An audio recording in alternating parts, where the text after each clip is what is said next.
What's up, everyone? This is Gilbert. That's Kelvin. This is a 300 Club podcast, episode 25. Man, quarter of the way there. How you feeling, bro? I'm doing good. I'm doing good. We're a quarter of the way through Yes, 125 sir. episodes, Yes, 25 sir. episodes for the year, and the season just wrapped up, man. Unfortunately, you and I both came out as losers right now for this Losers. year, and the Yeah. Dodgers won the 2024 World Series in 5 games against the New York Yankees. Games. Uh, yeah. What was your initial reaction to the Dodgers winning? I kind of expected it. And I say that more so because at the end of the day, like they were the favorites the whole year. I witnessed it firsthand as they faced the Mets in the NLCS, and then I witnessed it again in the World Series against the Yankees. Um, I just didn't like how I guess the outcome came to be, like not necessarily the winner, but how the scores ended, how the games ended, from the beginning to the end. I think this is a wake up call for the Yankees, in my opinion, or at least it should be. I feel like all the concerns and flaws that I've had the whole year showed up again and again and again in the World Series. Which is interesting that I say that because I feel like if I have this conversation with like an average Yankee fan, they'll probably dismiss those concerns or flaws because they're gonna be like, how can this team have so many flaws, but they get in the World Series? You know what I mean? Like to some people, it would not compute, But nonetheless, I'll deep dive further and we could discuss like what are the flaws that kept showing up, examples and whatnot. So, what's your take? I agree. You were one to mention a lot of these flaws all throughout the year and all of our episodes on the 300 Call podcast. And I agree. I feel like at this point, well, I felt like at that point when everything was happening, I feel like the series was kind of a letdown, and that was the fault of the Yankees itself. I feel like I feel like the Yankees were just disappointing. I expected it to go at least seven. I expected it to go 7 games. I feel like the Yankees just didn't fulfill their end of the deal, and we're gonna dive into as the reason why the Dodgers were able to capitalize on the Yankees' mistakes and stuff like that. And I feel like this was a wake up call. If you guys can recall, in the previous episodes of the 300 Club podcast, I mentioned that if we were to suffer, an elimination game or whatever the case is, I kind of hope that it was going to be something as bad as this because I do think it's the organizational issue. And you hear me time and time again that I feel like something bad needs to happen so that way the changes that we need to see begin Yeah, to happen in the Yankees organization. It's not the first time that I mentioned that. that's And and I just felt like this definitely did it. We are fundamentally flawed. There's no other way to go about it. We are fundamentally flawed. yeah. I feel like yeah. This is plenty of examples. The base running, the defense, the approach at the plate, the lack of execution from the manager. I feel like Aaron Boone definitely got outcoached and outmanaged against Dave Roberts in this series. Yeah, I actually wanted to speak about that quote there. If you don't mind reading it briefly. Yeah, I got you. Let me just go ahead and try to enlarge it a little bit. So, Yeah, this was something that Gilbert shared to me the moment that it broke. It mentioned what the Dodgers scouting report was against the Yankees in preparation of this World Series. And yeah, it's that what the Dodgers told their players in the scouting meetings was the Yankees were talent over fundamentals. And turned out to be 100% the truth.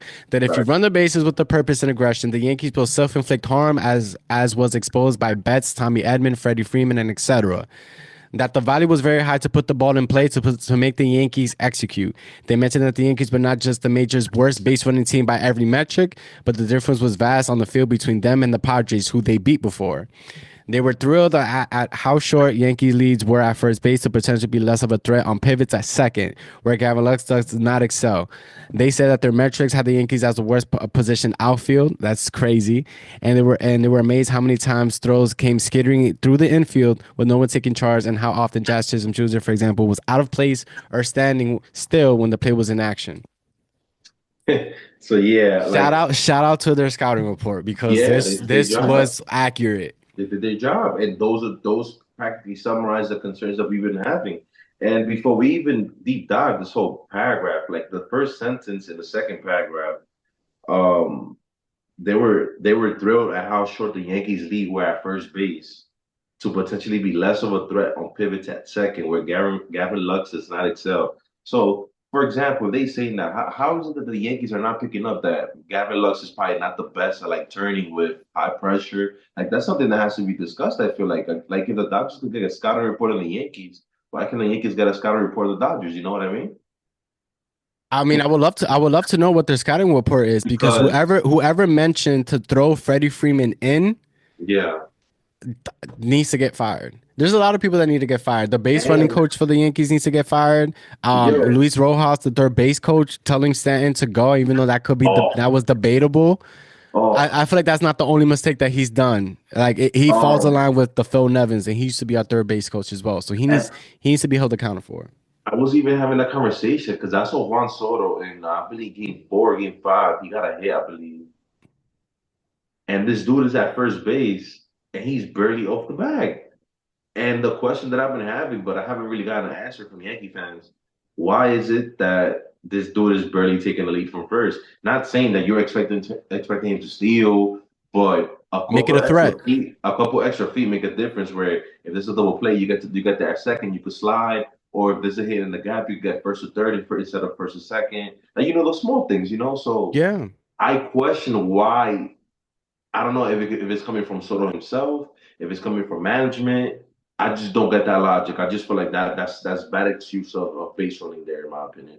And it's not just the base running, man. I feel like it's just the importance of base running, the importance of the fundamental base, like the fundamental things about baseball. I feel Yeah, like the Yankees just went and got way too confident in their organization, saying that they didn't probably need to have a big point of emphasis. We haven't even gotten into the PFP with Garrett yeah, Cole and yeah, Anthony yeah, Rizzo, and these are seasoned vets. These are guys that have had over 10 years of MLB service time, yeah. and they're gonna not do the fundamental thing. Maybe it was a miscommunication thing. I get it. But at the same time, man, Garrett Cole, I understand that he had a long inning, but that was no excuse as to why he did not run to first base as it happened. Vice versa, Anthony Rizzo is to blame as well, just as much as Garrett Cole. Because when the ground ball, when it was actually happening, when this was actually happening, I asked my girl who was watching the game with me at the time, I was like, dude, why isn't he playing that ball aggressively? Why is he just letting the ball just go straight to him? Like, I don't understand. Why are you waiting on the ball? Um. Well, The ball is try skating to show into the that. Try to show that outfield. picture. Like, Try to show that picture that I sent you in the chat. So the viewers can see it, so you can take a bigger breakdown. That one, yes. So my takeaway from that whole play was I can see why Rizzo didn't charge it all the way because if you really watch it closely, the it had a ball little kind bit of of had like a spin. weird spin. So maybe his thought is like if I charge this too aggressively, maybe it could get a bad hop and then that could be even worse rather than me play it safely and secure it. Um, he is definitely in much better position to get to first than Cole, but Cole did get off the mound right away and then he just stopped, I guess, assuming that Rizzo will get there. But then again, if you play with Rizzo most of the year, last year and this year, you got Cole, and his tendencies are that he's likely not running to first on a grounder hit at him based on the tendencies and opportunities. You gotta also have that in your mind too, like as a pitcher and as a coach and as a team. Like you gotta be locked in. This is the World Series. Like this is the moment when you can afford these little mental lapses, bro. And that's a total meltdown. And I'm disappointed because I feel like Garrett Cole was cruising before this inning even happened. I feel like He this was throwing dude, a no hitter. he was throwing a no hitter. He had them guessing. They had the lead, I believe. Yeah, Absolutely. like it was a very winnable game to bring it back to LA. You just never know. And that inning just it was a total collapse. Though this play right here was not the first mistake this inning, so maybe that's why he had a mental lapse here. What would you say? I agree. I think you hit it spot on. You know, according to Anthony Rizzo's tendencies, he tend not to run to first base himself for the Yeah. putout. He essentially looks for the assist play. Yes. It could have been that at this point in time, Garrett Cole was already very gassed. I mean, the bases were loaded with 2 outs, and I think they were loaded with no outs at some point. So I feel like he was just gassed. You know, he was up to like 30 pitches at that time of the inning. He was sweating a lot. A lot of the frustration was building. But nonetheless, man, I guess these are just the fundamentals. We lost the game strictly on fundamentals. Another fundamental play that I saw that I was actually a huge fan of was when Kike Hernandez was running over from second to third. A ground ball hit to Anthony Volpe, and Anthony Volpe tried to throw the ball to third to get the force out, right? If you look at Kike Hernandez's base path, as he was approaching third base, exactly. That's what he did. And those are the fundamental plays that we talked about. Why is it the Yankees doing those small things to make it more difficult for the hitters? Like, I don't understand, man. Back when I was watching, the Derek Jeters, the Bernie Williams, like the Yankee era between 1996 up until I will say 2012. firmly 2012-ish, yeah, we did a lot of the fundamental things, and those things tend to matter in all moments of the game. You can't be the most overly talented team in the world, but as long as you do the fundamentals right, like plays are gonna get done. I haven't heard bloop in a blast in so long. Why are we not? By the way, that fifth inning, no home runs, Yeah, no home runs. yeah. It was the base hit up the middle by Freddie Freeman, and then the two-run double, or I'm sorry, the 2 or 3 run double by Teoscar Hernandez. Like, and everything else was walked and putting pressure on the defense. And I have not seen the Yankees do that. I have not seen them do that. And essentially, what happens is if you're a home run hitting team, and it starts to get late in the ball game, you tend to squeeze that bat a little tighter. And at that point, you're just playing around with fire. You might not get the one that you've been looking for, and it's just not a fan of baseball that I've been a fan of, bro. It's not a style that I've liked. And then to further break it down, if you don't mind showing that video, so we can go over that fifth inning. Yeah. So I wanted to actually ask you because I know the caption had said something in regards to Soto's free agency, which we're Yeah, gonna go ahead and dive into that in a little bit. yeah, But yeah, this was a perfect example of how more or less we just began to fail. So I'm about to go ahead and share this clip. You ready? yeah. I'm gonna ask you to pause it a few times. Go Okay. ahead. Just let me know. So this is the beginning of the video, fifth inning, clean inning. You can go ahead. Boom. Okay, you got a hit, lead Base off hit. hit, That's fine. fundamental right there, going oppo. What is this? Just pause it. Go back. Yep. That cannot happen, bro. That just can't happen, bro. And the reason why I say that because that's so routine. Like right at you, direct. The ball's not like slicing. The ball's not over your head, or you gotta dive. Like you gotta catch that, And, bro. and and it didn't really look like the ball had like top spin. It No, didn't really look like that at all.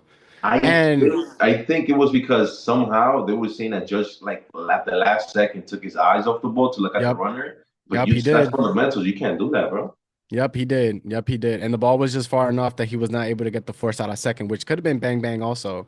Um, but it just didn't work out. I'm gonna go ahead and let the video continue to play here. That moment sucked. Momentum shifting. This was the Pause it play right right there. here. Love this play. I'm not mad at the play, bro. Yeah, Like me the neither. decision making was fine. Like that's something that if I was that short, I would probably go for because it's a backhanded play. You want to get the lead runner out, and it was at an angle where you're not getting two outs there. You're not It's getting the double play, you know. So you got to get the lead out at that point.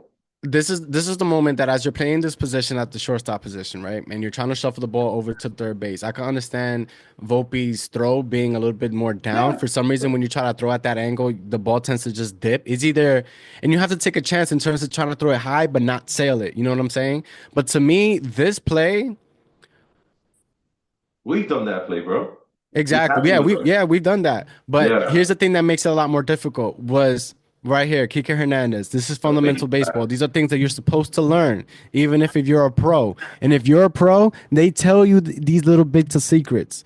You Yeah. go for the right side of the bag to make the throw a lot harder for the third baseman to catch. And look at this. Perfect example. Yeah. Perfect example. Yeah. Watch. He lost his footing. Everything's all good. Okay. Momentum's beginning to shift. We got bases loaded, no outs. Shout out to Garrett Cole. This is the play that we just saw. Yeah. That's tough right there.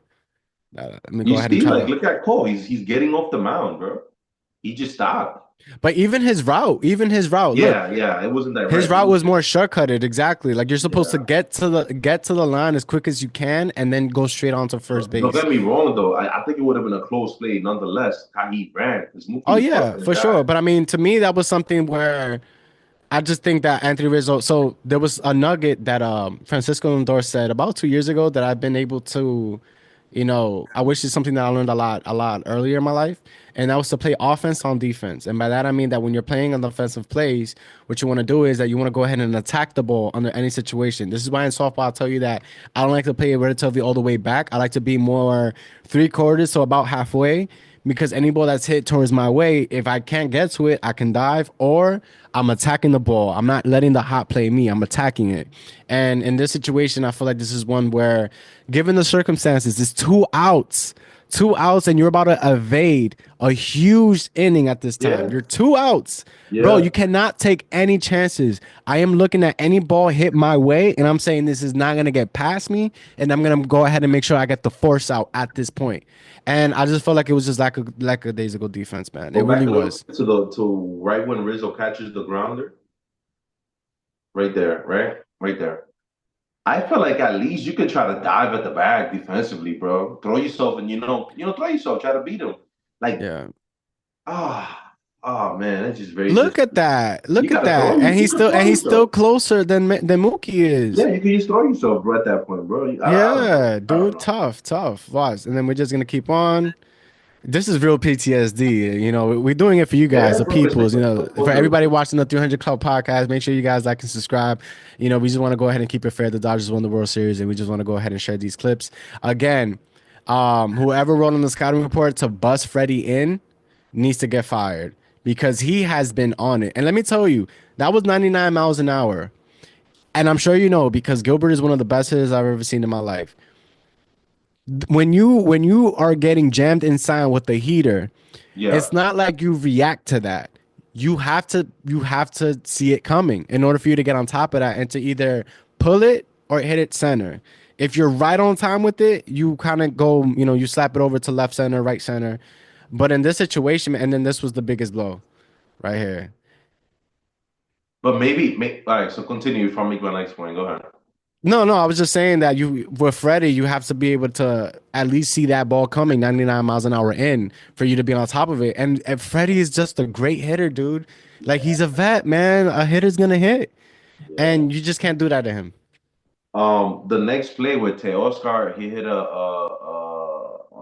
double of the wall, I believe it was. hmm That Do ball you was middle think middle. do you think that goes back to the point of the Dodgers that with the bad defensive positioning, maybe, or you think that was just a great shot? What do you think? No, that was a great thing, man. That was a cutter that he threw in. It was all over the plate, pretty much in the middle. It was 99 miles an hour. I think that he might have been sitting fastball anyway, that he was still able to hit it over to left field. And bro, he just caught the barrel. Let me tell you something, man. Teoscar Hernandez is a very, very underrated. Oh yeah, I love that dude, He's a bro. home run derby champion. He signed for 1 year, $20 million. All Um, star. he's an all-star, multiple time all-star. And to think that right now, he's probably playing better than anybody in the Toronto Blue Jays, and that's the organization that he came from. But this was a ball that he knew exactly what to do with it, and that just tells me that his approach at this at bat. I mean, Garrett Cole was gas as well. Like, dude, like this, it was. John Boy did a video of Aaron Boone's bum ass, and yeah, it was just bad, bro. At this point, the momentum had changed completely.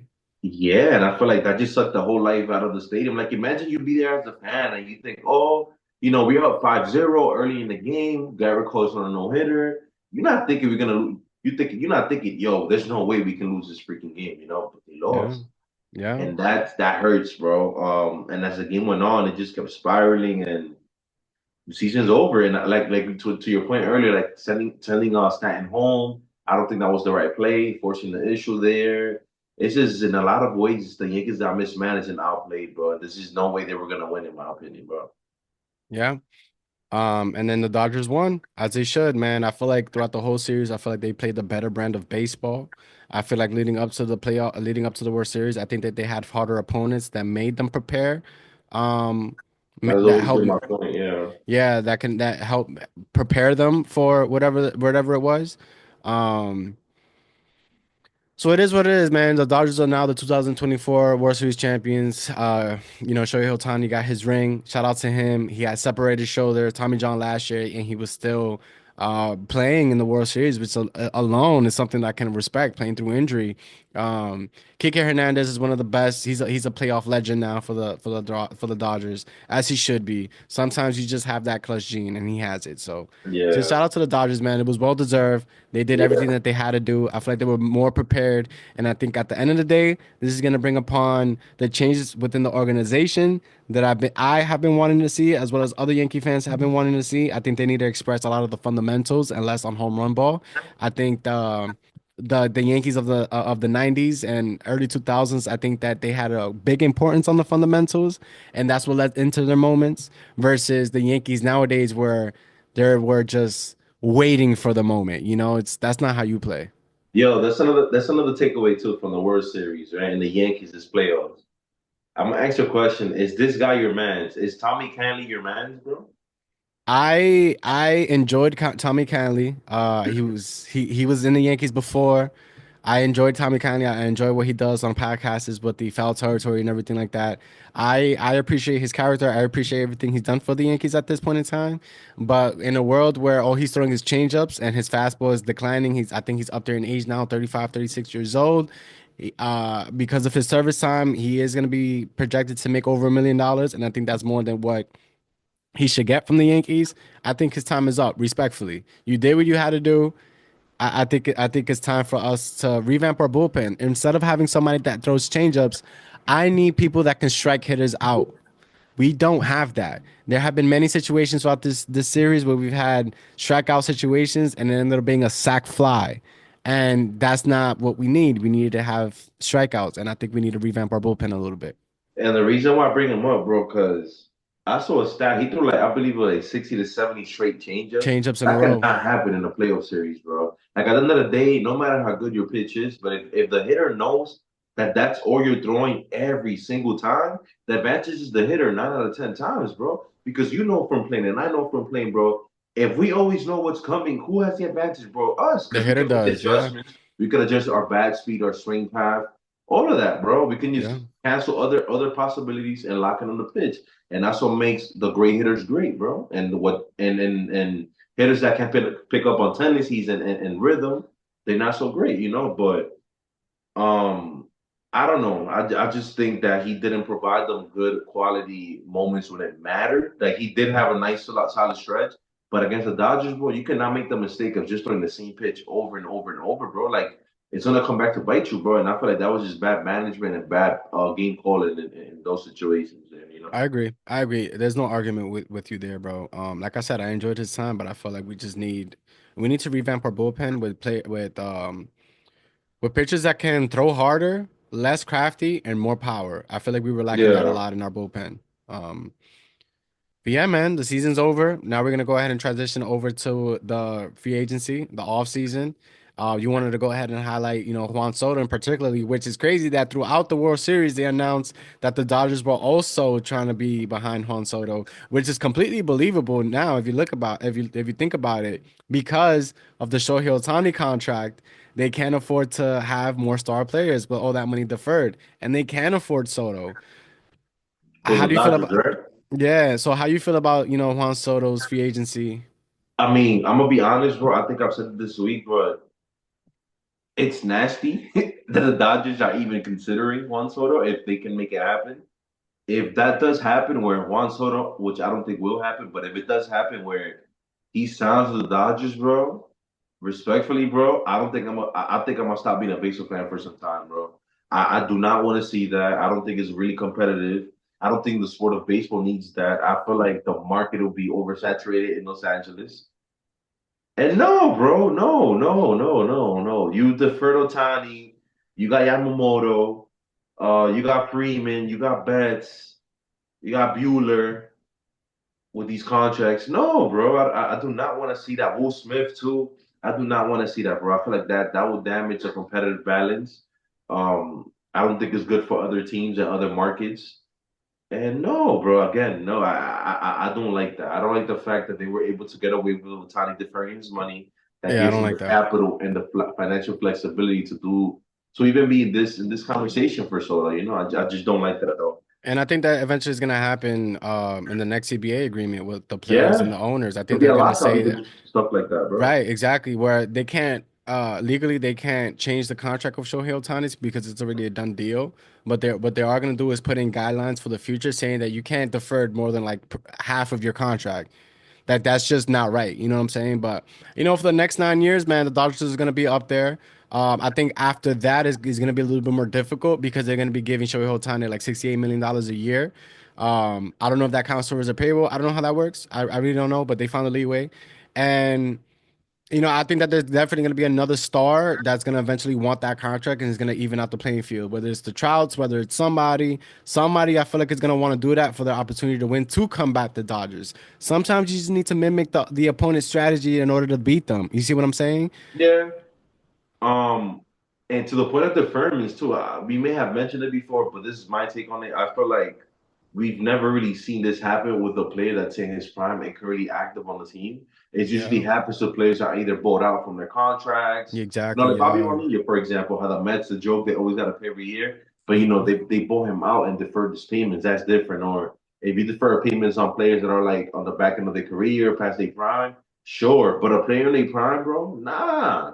That's not fair, bro, That's at not all. fair. That's And not then fair it at all. hurts because there's no salary cap and there's no salary floor. So it's like, you I know, agree. No, I literally think that's going to be, if anything, with the Shohei Ohtani winning the championship right now, I think that's going to bring upon a change upon his contract. And the MLB players are going to be like, yo, like we have to go up against the Dodgers every day. But not only that, they're going to have the Juan Sotos, the Freddie Freemans, the Mookie Betts. They have a great farm system. They can still acquire more talent, the Corbin Burns.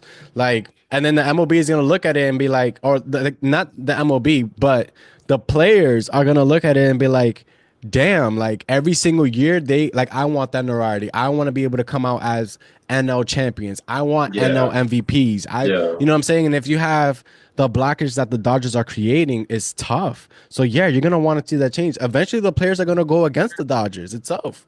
As well as a lot of players went against the Yankees buying championships. You see what I'm saying? yeah, But with the Juan Soto thing, man, I don't know. I feel like he's gonna get 14 years, $50 million, $50 to $55 million a year. With as many opt outs, that's when it gets a little bit unfamiliar to me because it could be where he can opt out after 4 years. He'll be yeah, 28 in his prime once again. If he's doing better, he could demand more money. yeah. I think right now the minimum for Juan Soto is 14 years. Is gonna drive him up to be, if I'm not mistaken, 40 years old at this point. At max 55 a year, I think his contract is going to be 770 million. 770 million. That is the average of $55 million a year max. $55 million a year max for 14 years. You think it's possible that he passes Otani? Yes, like I said, Really? Otani signed a 10-year deal. Juan Soto is gonna Juan Also age Soto 30 too. Right. Juan Soto is going to sign a 14-year deal. At age 26. Maximum, I think the way he's going to get maximum is going to be 55 million. So if you time 14 by 55, you get 770. I think that is the max that Juan Soto is going to see. But anything below that is fair game. To be honest. And then Um, the other thing is with the opt-outs, he's going to be able to go back into the market in his prime once again, 28, 29, 30 years old and demand more money. You know what I'm saying? Like these are things that are gonna take effect. I think the floor. I don't think he's signing anything less than 600 mil, in my opinion. Hmm. I don't think he's signing anything less than 10 years, in my opinion, either. Of course. One because he probably wants the financial security long term. If everything works well, he's fine maybe with just one full contract for the rest of his career. He waited for this moment. Um, you don't get a lot of opportunities for for a top five player in baseball to be a free agent by 26 years old. He's still in his prime. He's still in the beginning of his prime technically. I think ballpark he'll be a range between like 620 to 680. I do think 650 million for 12 years could probably get it done. Probably one or two opt outs. Um, I don't see him going over Otani. I think Otani set a bar only because how people may look at it is like Soto, yeah, he's also a top five player, but Otani's also a pitcher and a hitter. So it's like you're paying for two players in a sense. Soto had subpar defense, so that's something that's gonna be a counter against Soto's. in his contract extension. Sorry, in his free agency process. I do think, realistically speaking, there's only about 3 to 5 teams that can actually make an offer at him. And Even what are though the that, three? well, the Mets are the obvious choice. The Yankees, the Dodgers, and maybe the Phillies. I heard some I talks about the Phillies. I think the Phillies are gonna want to get Mike Trout. I strongly believe the Phillies, being that Mike Trout supports Philadelphia sports outside of Yeah, baseball. yeah, It's closer to home. He has yeah, 2 kids now. I think that they could offer him the DH position more often. Than any other team. Like right now, they just got Jorge Soler, which he's going to be hogging up the DH a lot. yeah, I think that they have holes in the corner infield. Like for example, who would you rather have, Castellanos or Mike Trout? I think it's a no-brainer, and they're both right-handed hitters. I think it's also a no-brainer. That's why I don't think I don't think the Phillies. I don't blame them for trying. I think I think every team in the major league should try. You know, yeah. but I think my top three, it's Mets, Yankees. I'm gonna say top five. Mets and Yankees, that's a given. Dodgers, they're more than capable and they're more inclined to do so now more than ever. I throw the Red Sox in there. I can see Juan Soto being a Red Sox, as well as I can see the Red Sox just getting sluggers. I can see Jose Ramirez being a Red Sox too. I don't know why. I feel like he goes good with the Red Sox. Um, Just him, Jose Ramirez, Devers, Trevor Story. Hopefully, has a resurgence. They have Jaren Duran, stud center fielder. They have, I forgot the Japanese player, Moshida. What is it? Yeah, yeah, I know you're talking about. They have him as well, and Tristan Costas too. Tristan Costas too, as like maybe as a DH left-handed bat, and he's young as hell. People don't even realize that he's not even 20. He's not even 25 years old yet, which is crazy. And then at the end of the day, they need to start working on their starting pitcher. But Yeah. I do think that Juan Soto does make a lot of sense for the Red Sox. It's just if they want to commit to that financial thing. You The know, the fifth, other team on the low that I feel like could be interested too, the Blue Jays too. Blue Jays also, yeah, that could be a good possibility. Um, Considering they were after Otani last year and didn't work out, you know? And it didn't work out. Yeah. We shall see, man. I think it's going to be very interesting. I think that there are a lot of teams that are inclined to get the services of Juan Soto, and I think it's possible. But those are more or less like my top three, top four. Yeah. You can always throw in a sleeper pick because there's always going to be at least one franchise that say, "Hey, we need them," like the San Francisco Giants, who have missed out on multiple free agents, and now Buster Posey is leading the realm. Yeah. So Yeah. Yeah. it could be that too. You know what I'm saying? And Yeah. the AL, I'm sorry, excuse me. The NL West right now to go up, well, it's tough because you have the Padres and you have the Dodgers. You know, you never know. But yeah, I man. I do think that Soto will prioritize. Of course, he's going to prioritize the money, but I do think he prefers playing in the East. I don't think he wants to be back in the West Coast. I do think that now that he played with the Yankees, I do think that as much as he had a great year and he liked it here, maybe he still prefers playing in the National League. That's just my theory. Yeah.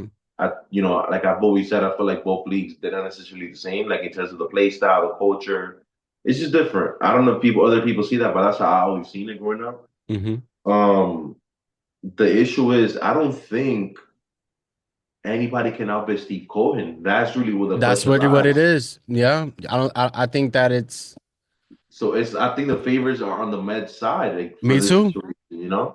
I agree. I 100% I agree. I, I think I'm the first Yankee fan to admit that right now, my first prediction on Juan Soto is that he ends up being a Met. Because if it's all about the money, if it's truly all about the money, Yeah, and I want to ask you about this too. If it's yeah, all about the money, if it's the Mets. If he really wants to think, if he really wants to balance out between winning and dollars, Dodgers and Yankees. And I only say that just because right now the Mets haven't won, they don't have a long history of winning compared to the Dodgers and the Yankees. And I think that's fair to say. And I think that when you look at it historically, you can't right now we can't guarantee it out of the Mets. However, I will say I think that within the next 20 years, this is going to be a totally different conversation. And look what the Mets did this year. They were meant to be successful last year. It just didn't work out. Yeah, And I think that next year they're going to be even more, as they reconstructed the roster, I think they're going to be even more competitive. And I think that from that point on, you can look at the Mets a little bit different and say, yo, they have a winning pedigree there. It's just that they haven't gotten there yet. But if Juan Soto yeah, wants to be the guy to help change that tide, like what yeah, Francisco Lindor does, I respect him going to the Mets. You want to go ahead and start something. I respect that. And it's not just about the money. It's the fact that even if you're getting paid this much, you want to go ahead and put that burden upon yourself and be able to prove that not only are you getting paid, but you're here to win. And yeah, that to me is a way more appealing story. What leverage do the Yankees have right now? We just got embarrassed and we're going through organizational issues. And then within the next 5 years, we're not going to have the same general manager and we might not have the same head coach. There's a or the lot of core question players marks. too. There's a lot of question marks within this organization, and Yeah. who's to blame? Hmm. It's a Hmm. self-inflicted wound, bro. Yeah. And I told you time and time again, these are the changes that I've been wanting to see. And because now the house is beginning to fall, you just got to start rebuilding it, and that's gonna take time. Yeah. And It's I feel gonna it's like gonna take time. as a Met fan too, I'm gonna be biased here, but I would love Soto for various reasons Of besides, course. his production. But what I really want to value is that I'm gonna display some of the differences between like the Yankees community and the Mets community. I feel like the Yankee fans are composed of people that work downtown in Manhattan, but they also have the black community. They also have the Puerto Rican and Dominican community, Are right? you saying the Mets or the Yankees? The Yankees. Yeah, the Yankees. They have people from Wall Street, downtown, business, and they also have the black and brown community, the Latinos, like the Dominicans and Puerto Ricans, people that love base. More so because of where the Yankee Stadium is located No, at yeah, too. for It's sure. it's That region matters. I would say that region matters. And for those that Definitely. don't know, Yankee Stadium is literally smack dab in the middle part of the Bronx, more or less, where there's a lot of like Yeah, Spanish and black communities already on there, like yeah, yeah. Whereas I feel like the Mets are kind of placed in a very South American, Central American community, like in Astoria, Latino, yeah. Roosevelt. Way Um, more cultural. Way more. Yeah, they are diverse too. The only difference is that I feel like culturally speaking, like baseball is not as a high as a priority for them. Like in terms of sports, like they'll like other sports such as like soccer, running, things like that, right? So me as a Met fan, sometimes I feel like I'm kind of like alone because I don't have that many people around me that are Mets fans or that live in the Bronx that are Mets fans. So it's hard for me to have a conversation with some people. It's hard for me to go to the game sometimes because one is distance and two, like I don't want to go alone sometimes. You know what I mean? Like I want to go with somebody that likes baseball too. Well, That's the other sometimes thing that. is, I absolutely despise the location of City Field because it's Yeah, so far from the city. But yeah, within, like I said, within the next 20 years, it can change because they're changing yeah, that location to be where the soccer stadium is. Arthur yeah, Ashe Stadium is already there. They're making it a little bit more of a conventional piece of New York that it's going to be yeah, that much more appealing, and I think that's what's going to it's going to create its own little city, and I think yeah, that's going to be very exciting. It's just the fact that it's under development right now, but yeah, again, and for the Juan Soto's, another possibility could be that he can sign for with the Yankees right now, get the bag or get the opportunity to win right now, and then 4 years later opts out, sees everything that has grown in with the Mets and that location and City Field and everything, he could say, you know what? I gave the Yankees a firm try. Maybe it's time for me to take my talents across the street, more or less. And that can also be a possibility, or vice versa. He can attempt to be the hero for the Mets. That might not work out, and he's like, you know what? I'm already 30. I just want to win, and the Yankees continue to win somehow, some way. Like we yeah. never know. We never know, but it's way too early to talk about Juan Soto's free agency. Is there anything else that you wanted to mention about Juan Soto? Nothing, and I'm like again as a man fan, I feel like he can try to bring that community, that Dominican culture to support and go to City Yeah. Field too. And it's beautiful, dude. I love the court. And this is why I'm saying I don't hate the Mets. I never did. Why? Because I love their field. I love City Field. It's one of my favorite stadiums ever. Yeah, And it's just a more cultural vibe. It's just better. Garrett Cole opting out of his deal with the Yankees. Yeah, That the Yankees can void that by adding on the tenth year to his contract. This is not. I'm gonna be honest. I don't think this is something that the Yankee fans need to worry about. I think that the Yankees will pick up that option. He's well deserving of that option because even though at that point in time he might not be performing well, yeah, he is one of the smartest pitchers in the room, and I feel like that he can impact other pitchers as well. Therefore, I believe that I think the Yankees are just going to tack on that 10th year. I'd be shocked if they don't.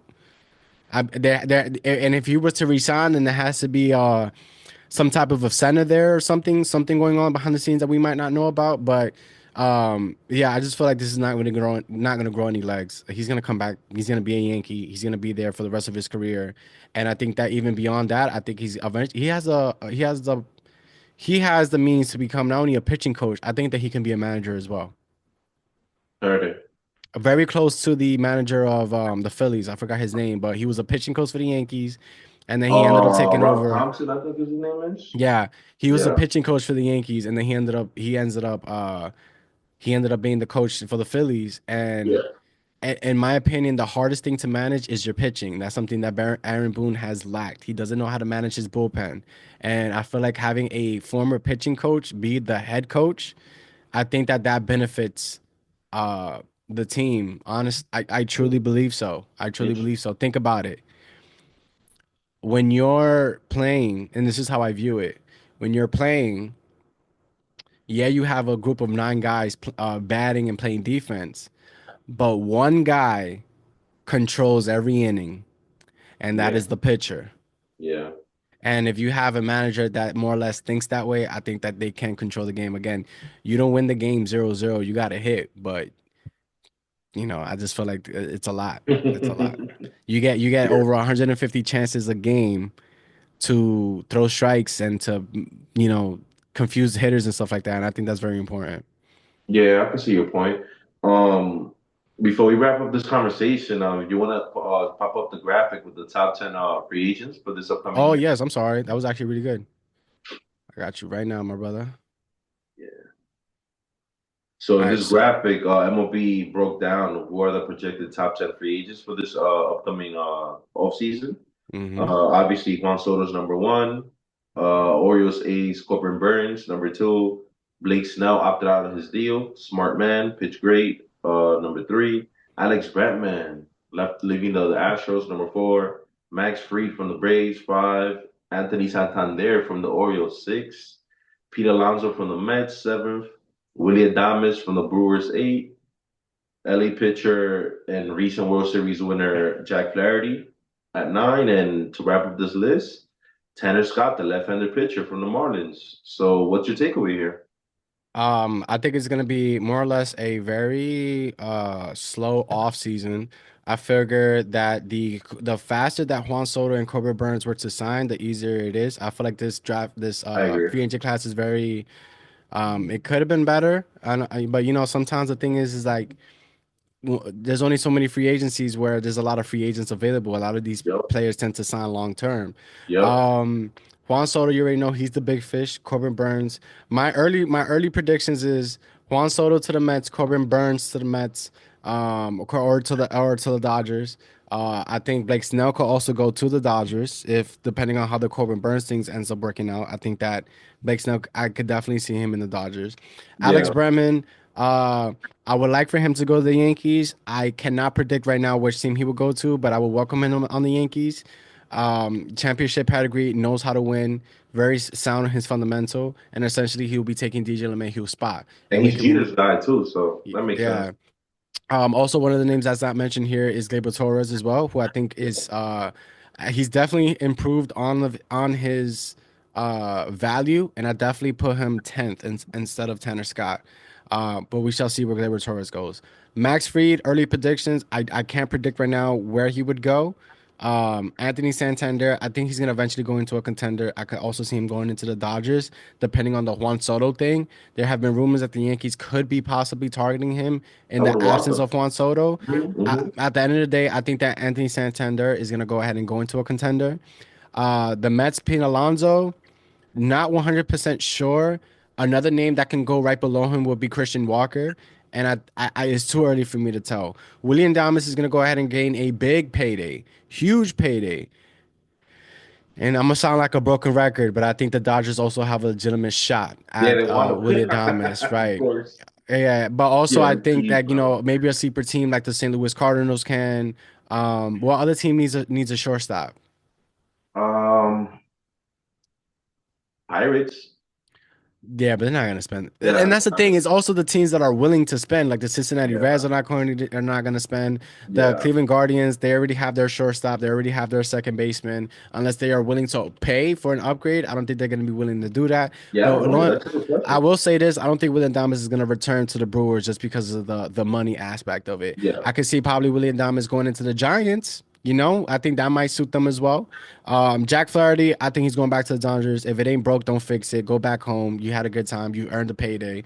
Tanner Scott, it depends. I could see him continuously being on the Padres. It's just about how much they're going to be willing to pay.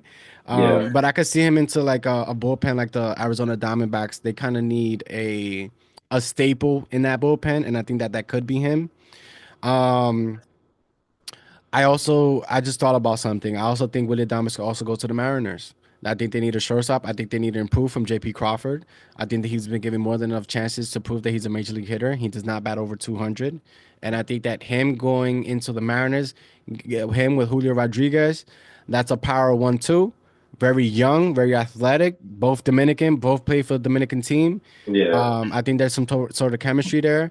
It's just the question is, are the Mariners going to go ahead and pay? And they need offense. They need yeah. offense. They do need offense. I could say the same thing about Pete Alonso going into the Mariners. They need offense. They wanted him last year too. Yeah.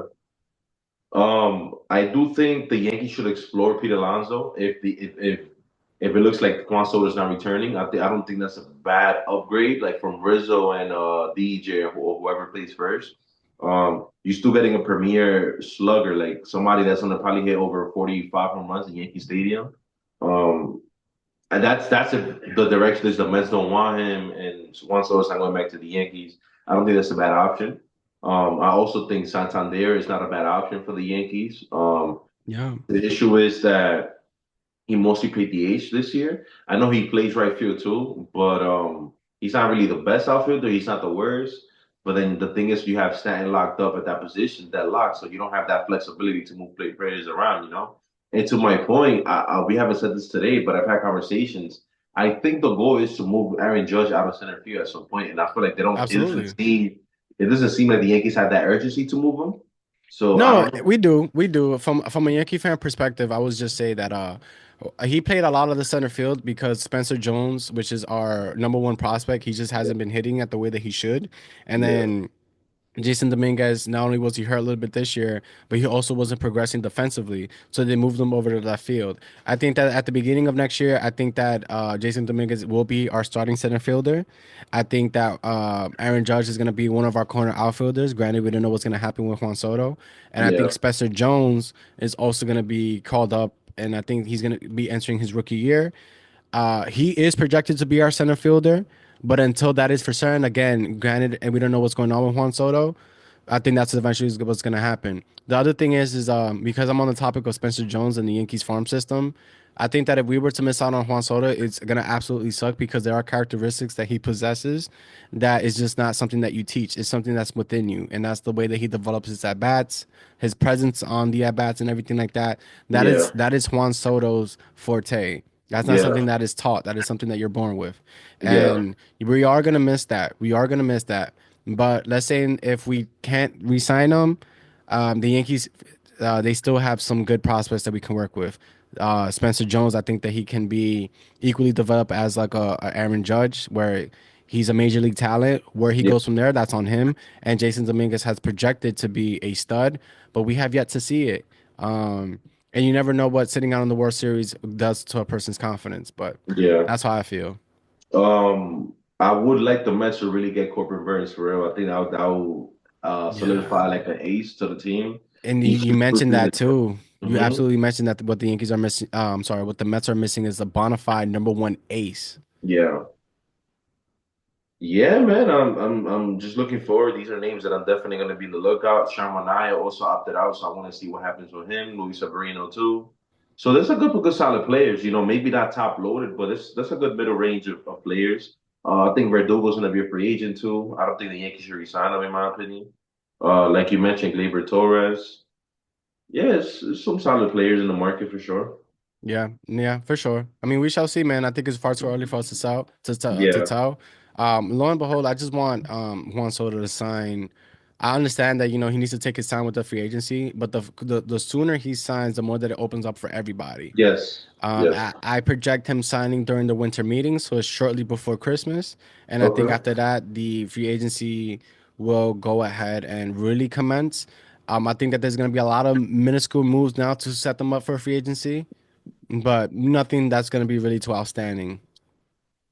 Definitely. Any last words on your end before we wrap it up? Nah, man, we're gonna go ahead and bring you guys some weekly content now that the season is over. We will continue to be here for you guys. Thank you guys for supporting us. Episodes will probably not come out as often as we did throughout the season, being that we are waiting for the Gold Glove finalists, Yeah. awards is Yeah. gonna be out, some more free agency news and stuff like that. But nonetheless, thank you guys for watching our first season here on the 300 Club Podcast. It was a heartbreaking season for the both of us, but Yeah. that's baseball. That's how it goes. Yeah. Continue to support us. We will be posting more content on the Encoded podcast. We're gonna have a fun season wrapped with a lot of journal discussion questions. You guys are gonna go ahead and get to know not only myself but Gil and our other co-host Jesse, with a lot of new topics, and it's going to be very exciting. So we're going to continue to grow here on the Encoded podcast. Right now, we just got to go into the lab, see what we could cook up with, see what you guys like, don't like, and grow from there. Anything else you want to say? Yes, whenever Juan Soto signs, we're gonna record, and we'll also try to cover the awards like the MVP, Cy Young, Gold Gloves, etc. And we back here. Thank you for your support. Please comment, share, subscribe, put in the word, leave a feedback, write a comment, whatever, whatever. I'm a Met fan. He the Yankee fan. We out here, episode 25. Gee.